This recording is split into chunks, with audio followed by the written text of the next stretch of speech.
नमस्कार। मौर्यकालीन कला और स्थापत्य के विषय में बात कर रहे थे हम लोग, जिसमें स्तंभ के विषय में बात कर चुके हैं और स्तूप के बारे में भी बात कर चुके हैं। अब हम बात करते हैं पाषाण वेदिका।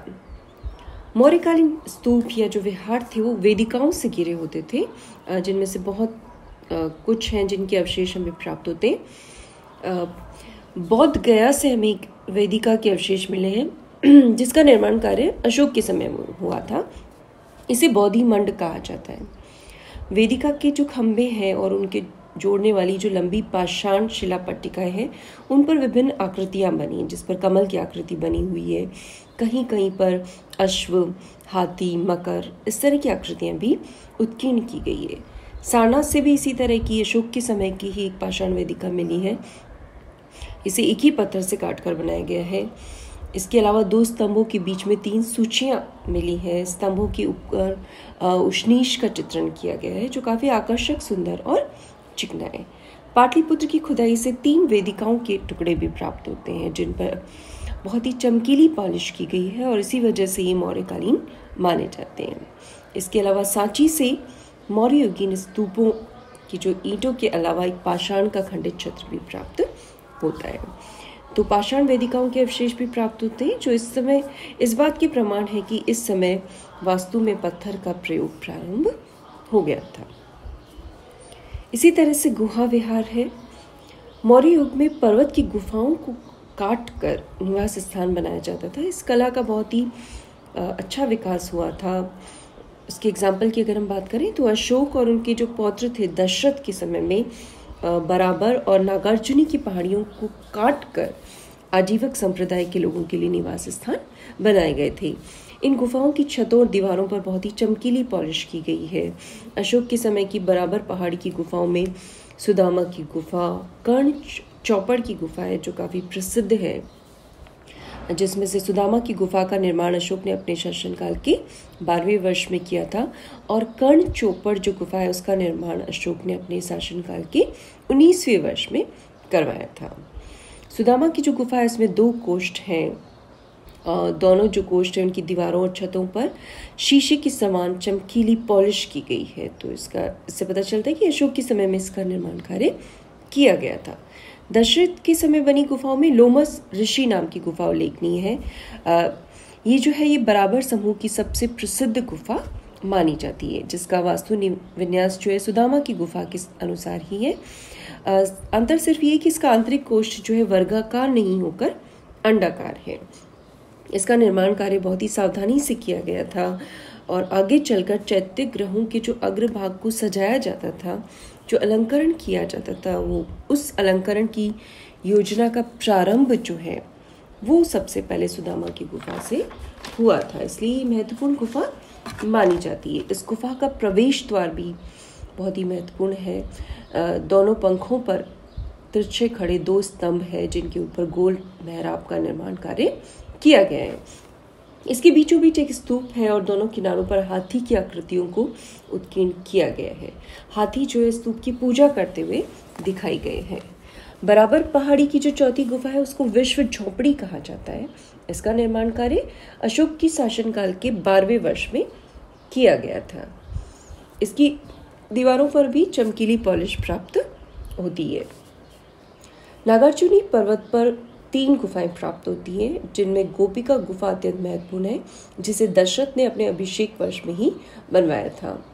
ये जो गोपिका गुफा है सुरंग के आकार की है, जिसके दोनों सिरों पर 2 गोल मंडप बने हैं, जिसमें से एक गर्भगृह है और दूसरा मुख मंडप जान पड़ता है। इसमें मौर्य युगीन जो गुहा स्थापत्य है उसकी तमाम विशेषताएं प्राप्त होती हैं। दूसरी का नाम है वहियक और तीसरी वडघिक के नाम से जानी जाती है।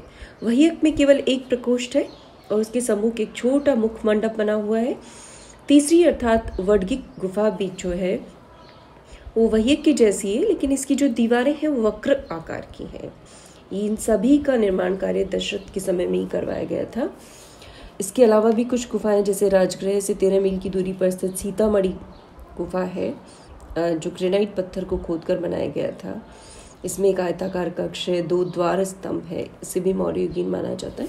कुल मिलाकर मौर्य युग में गुहा स्थापत्य का पूर्ण विकास हुआ था और आगे चलकर पश्चिमी भारत में बहुत सारे चैत्य ग्रहों का निर्माण कार्य जो है इसी के अनुसरण पर किया गया था।